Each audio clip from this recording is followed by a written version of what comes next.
আসসালামু আলাইকুম। এই গাড়িটা হচ্ছে যে পিয়াস প্লাগিং হাইব্রিড। এটা শেপ দেখলে বোঝা যায় এটা নর্মাল পিয়াস থেকে ডিফারেন্ট। এটা 4 পার্ট এলইডি, 360 ক্যামেরা এবং টোটাল শেপটা নর্মাল পিয়াস থেকে ভিন্ন।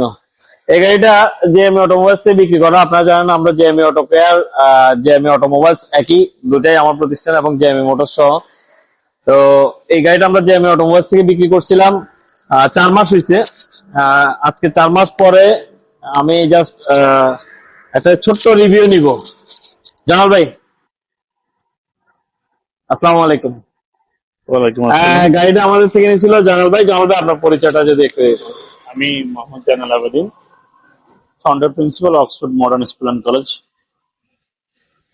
জেএমই অটোমোবাইলস থেকে গাড়িটি আমি বক্তিয়ার ভাই থেকে নিয়েছি এবং গাড়িটি আদার্স যে প্রিয়াস গাড়ি আছে এবং ডিফারেন্ট প্লাগ ইন হাইব্রিড, এবং প্লাগ ইন হাইব্রিড হওয়াতে এটা যে চার্জে আমি শহরের মধ্যে মাইলেজ পাচ্ছি 35+। আচ্ছা, আমি প্রথমে জানাল ভাই থেকে একটু জিজ্ঞেস করি। একটু উপরে নিতে হবে মনে হয় একটা। প্রথমে জিজ্ঞেস করি যে জানাল ভাই থেকে, যে প্লাগিং হাইব্রিডটা আসলে এখনো পর্যন্ত অ্যাভেলেবেল না রাস্তায়। আপনি যেটা নিজেও আমাকে বললেন যে প্লাগিং হাইব্রিডটা এখনো রাস্তায় অ্যাভেলেবেল নেই, নর্মাল প্রিয়াস গুলাই চলতেছে। তো একটা এটা বলবো যে সাহসী ডিসিশন নিছেন যে একটা নতুন মডেল বা একটা নতুন ব্র্যান্ড নিতে গেলে মানুষের চিন্তা করে যে এই গাড়িটা বিক্রি করতে গেলে আমি এক্সাক্ট রিসেল ভ্যালু পাবো কিনা, বা এটার পার্টস পাবো কিনা, বা এটা সার্ভিস পাবো কিনা। যেহেতু এটা নর্মাল পিএস থেকে একটু ডিফারেন্ট টেকনোলজি। এটা হচ্ছে যে নর্মাল পিএস এর মতো চলবে, আবার চার্জে দিয়েও চালান আপনি। তো এটাতে আপনার তখন মানে সাহসটা কিভাবে করলেন যে আমি একটা নতুন টেকনোলজির গাড়ি নিচ্ছি, এটা সাপোর্ট কিভাবে পাবো? আসলে এই, আমি তো প্রথমত বেসিস করেছি আপনার কথায়, যে আপনি আমাকে এনকারেজ করেছেন। আর আমি একটু গুগলও করার চেষ্টা করেছি, অনলাইনেও দেখেছি। অনেক দিনেরই শখ ছিল, বাট অনেকে আমাকে বলছে যে আমি কাছাকাছি দামে তো অন্য গাড়িও নিতে পারতাম, বাট এটা একেবারে নিউ ভার্সন, একটা নিউ ফিচারের একটা গাড়ি, এটা আমি কেন নিচ্ছি। তো মূলত আমি অটোমোবাইলস এর যে আপার যে কাউন্সিলিং ছিল, আপার যে প্রেজেন্টেশন ছিল, এটা উপর ট্রাস্ট করেছি এবং আমার মনে হয় আহ, আমার রাইট ডিসিশন ছিল। আচ্ছা, যেহেতু ট্রাস্টের কথা আসছে তাহলে আমি ওই সূত্র ধরেই কথা জিজ্ঞেস করি। আপনি আমার থেকে গাড়িটা যখন নিছেন তখন কিন্তু গাড়িটা পোর্টে ছিল, এবং পোর্টে থাকা অবস্থা আপনি শুধুমাত্র অপশন শিট এবং অন্যান্য জিনিস ছবিগুলা দেখে, পোর্টের ছবিগুলা দেখে গাড়িটা প্রি অর্ডার করেন। এরপর যখন গাড়িটা ডেলিভারি নেন, আপনার যেই আগে ছবি এবং অপশন শিটের সাথে বরাবর মানে আপনার ট্রাস্টটা ঠিক ছিল না, কিনা? আমি আসলে এটাই বিলিভ করি যে আসলে বিজনেসের যে ইথিকের জায়গাটা, সেটা আমি আপনার কাছে পেয়েছি। প্রথমে অপশন শিট এবং পেপারস এবং আপনার এই প্রাথমিক যেভাবে আপনার প্রেজেন্টেশন যেভাবে ছিল, গাড়িটা আমি সেভাবে হুবহু সেভাবে পেয়েছি এবং এখনো পর্যন্ত আলহামদুলিল্লাহ আমি প্লেসড এটার সার্ভিসে। আচ্ছা, আর এটার বিক্রি উত্তর যে কনসালটেন্সি আপনি আমাকে বিভিন্ন সময় দিয়েছেন, মাঝে মধ্যে প্রথম, যেহেতু আমারও প্রথম গাড়ি এটা, তো আমি দু একবার রাস্তায়ও একটু প্রবলেম ফেস করেছি এবং ইনস্ট্যান্ট যে আপনি আমাকে কনসালটেন্সি দিয়েছেন, সলিউশন দিয়েছেন এবং একবার ইঞ্জিনিয়ারও পাঠিয়েছেন। জি। এটা আসলে আমি মনে করি এটা আপনাকে এবং আপনার ব্র্যান্ডকে এগিয়ে রাখবে, এটা আমার প্লেজারের জায়গা। আচ্ছা, এখানে একটু ছোট্ট প্রশ্ন থাকতে পারে মানুষের, যে নতুন গাড়ি রাস্তায় কেন আটকাবে? তো এটা অ্যাকচুয়ালি প্রথম যেদিন উনি নিছিল সেদিন হচ্ছে যে উনার ড্রাইভার বুঝতে পারে নাই যে গাড়িতে তেল ছিল না। মূলত তেলের জন্যই বাড়িয়েছিল উনি। সার্কিট হাউসের সামনে আটকে গেছিল। পরে আমি মানে দূর থেকে তো আসলে বুঝতে পারি নাই কি কারণে প্রবলেম হয়েছে। আর যেহেতু নতুন গাড়ি ডেলিভারি নিছে, নতুন গাড়ি প্রবলেম হওয়ার কোনো কারণ নাই। তো ওনার ড্রাইভার যে গাড়ি চালাচ্ছিল সে খেয়াল করে নাই, যেহেতু এটা প্লাগিং হাইব্রিড। তো উনি চার্জের হিসাব করে বের হয়েছিল।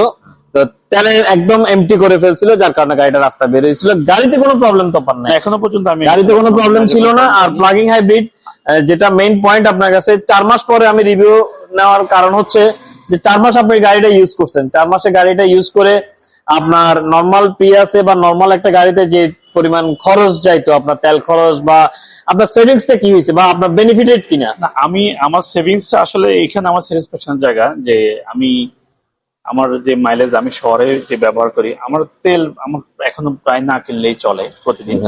আমি নিয়ম করে চার্জ দিই 2 hours লাগে ফুল চার্জ। আচ্ছা, চার্জ দিতে 2 ঘন্টা সময় লাগে। আমরাও শোরুমে নিজেরাই এই গাড়িটা এবং আরেকটা গাড়ি ছিল আমাদের প্লাগ-ইন হাইব্রিড, আমরাও টেস্ট করেছিলাম।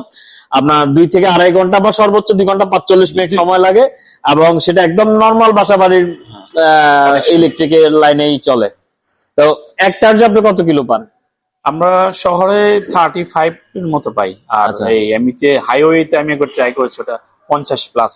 হ্যাঁ, এটা আমরাই ভিডিওতে, আমাদের আগে ভিডিও আছে, আমরাই বলছিলাম যে এটা এক চার্জে আপনার 50 থেকে 55 কিলো যায়। তো শহরে বিভিন্ন সময় জামে থাকি, সিগনালে থাকি, বা ওটা কিন্তু গাড়িটা স্টার্টে আছে যেহেতু চার্জটা কাউন্ট হবে, তো চার্জটা ওভাবেই চলে যায়। তো এভারেজে যদি হিসাব করি আপনার শহরে 35 টু 40 পাবেন জামটাম মিলাই, আর হাইওয়েতে বা নর্মালি আপনার ফ্রি রোডে 50 থেকে 55 পাবেন।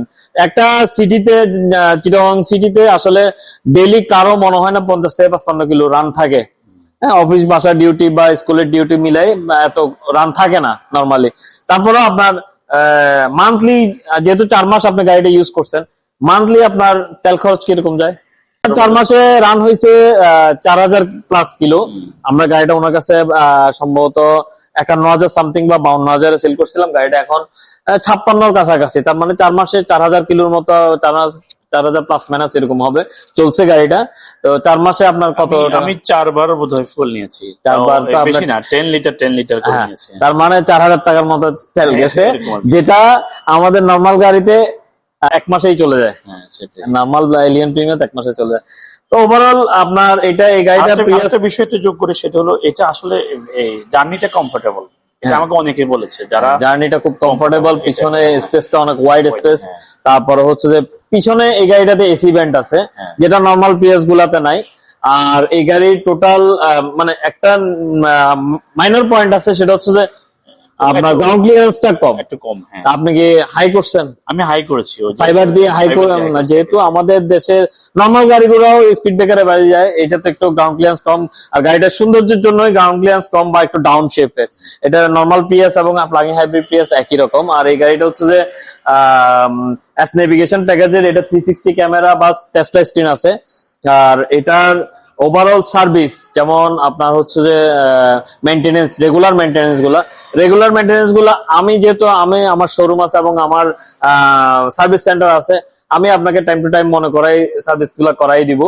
আর এখন হচ্ছে যে আপনার ইঞ্জিন অয়েল, এসি ফিল্টার এবং অয়েল ফিল্টার, আর হচ্ছে যে এয়ার ফিল্টার, এগুলা ছাড়া অন্য কোনো খরচ কি আপনার মনে হচ্ছে? মেজর আমি এই ধরনের কোনো খরচের, এগুলো হচ্ছে রেগুলার মেইনটেনেন্স, এগুলো আপনার থাকবেই, যে কোনো গাড়িতে থাকবে। কিন্তু এই গাড়িটা যেহেতু একটু ডিফারেন্ট, আপনার কি মনে হচ্ছে এটাতে আপনার মানে অন্য কোনো খরচ বা বাড়তি কোনো খরচ? এখনো পর্যন্ত খরচ যোগ হয়নি, আর আমি পার্সোনালি এটা ইউজ করে আমি প্লিজড। আচ্ছা, এটা এখানে আমি একটা পয়েন্ট বলি, সেটা হচ্ছে যে এই গাড়িটা প্লাগ-ইন হাইব্রিড গাড়ি, এটাতে এক্সট্রা ফিচার হচ্ছে যে আপনি চার্জ দিয়ে চালাইতে পারবেন 50 কিলো। আপনি 2 ঘন্টা চার্জ দিলে 50 কিলো চলবে, এবং 2 ঘন্টা আসলে খুব বেশি সময় না একটা ব্যাটারি চার্জ দেওয়ার জন্য। আর আরেকটা হচ্ছে যে এটা নর্মাল পিএস এর মতোই চলবে। সেক্ষেত্রে আপনার সিটিতে মাইলেজ 17-18 এবং হাইওয়েতে মাইলেজ 25 থেকে 26 পাওয়া যায়। আর এটার যে একটা মানুষ নর্মালি অডিট থাকে যেটা নিয়ে, সেটা হচ্ছে যে এটা ব্যাটারিটার সার্ভিস নিয়ে, ব্যাটারি এবং ব্রেক বুস্টার সার্ভিস নিয়ে। তো এই হাইব্রিড গাড়িগুলোতে আপনার হচ্ছে যে মিনিমাম বছরে একবার হাইব্রিড ব্যাটারিটা সার্ভিস করে নেবেন, হাইব্রিড ব্যাটারিটা ব্যালেন্সিং করে নেবেন। আমাদের কাছে হাইব্রিড ব্যাটারি সার্ভিস এবং ব্যালেন্সিং দুইটাই আছে। আপনার খুব বেশি টাকা যাবে না, একটা হাইব্রিড ব্যাটারি ব্যালেন্সিং সহ 6 থেকে 8,000 টাকার ভিতরে। তো বছরে একবার অন্তত করা উচিত, তাহলে আপনার এই ব্যাটারিটা লাইফ টাইমটা ঠিক থাকবে। আপনার একটা ব্যাটারি নর্মালি লাইফ টাইম থাকে 10 বছর, আর আমরা যেহেতু 5 বছরের পুরানো গাড়ি কিনি, তাহলে বাংলাদেশে 5 বছর টাইম পাচ্ছে, কিন্তু অযত্নে বা কেয়ার না করার কারণে ব্যাটারি গুলো তাড়াতাড়ি চলে যায়। ব্রেক বুস্টার আপনি চেক করাই নেবেন, সার্ভিস করাই নেবেন, এবং ব্রেক বুস্টার যদি নষ্ট হয় সেটা আপনার 5 বছর পরে চিন্তা। এখন আপনার 5 বছর নিশ্চিন্তে এগুলাতে হাত দেওয়ার কোনো প্রয়োজন নাই, বা ইনশাল্লাহ এগুলাতে কোনো কাজ আসবে না। তো আমার পিএস প্লাগ-ইন হাইব্রিডের জয়নাল আবেদিন ভাইয়া প্লিজ, আমরা এতটুকুতেই।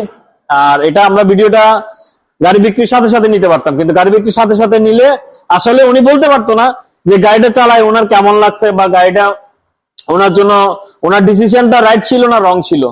4 মাস পরে নিলাম, 4000 কিলো পরে নিলাম, 4,000 কিলো পরে হয়তো আবার 10-20,000 কিলো পরে আবার একটা দিব, আর একটা ভিডিও নিব ভাইয়ের সাথে যে আসলে গাড়িটা ওনার যে ভ্যালু ফর মানি জিনিসটা ঠিক ছিল কিনা।